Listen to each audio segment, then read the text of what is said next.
Hi guys, today in this video I'm going to show you how you can log into your Highlands Mortgage account. Keep watching the video till the end.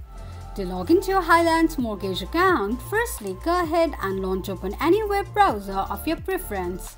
On the search box at the top, type in highlands.loanadministration.com and make a search. You will end up on the login page of your Highlands Mortgage account.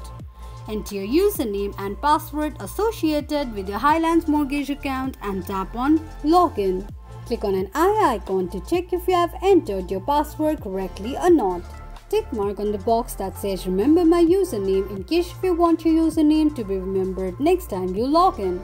You also need to tick mark on the box to agree to the terms and conditions of Highlands Mortgage account.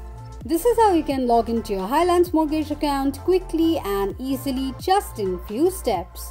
If you have any thoughts or queries, let us know in the comments section. Don't forget to subscribe to our channel. Also press the notification bell icon so that YouTube will notify you whenever we post a new video. I hope this video was helpful to you. Thank you so much for watching.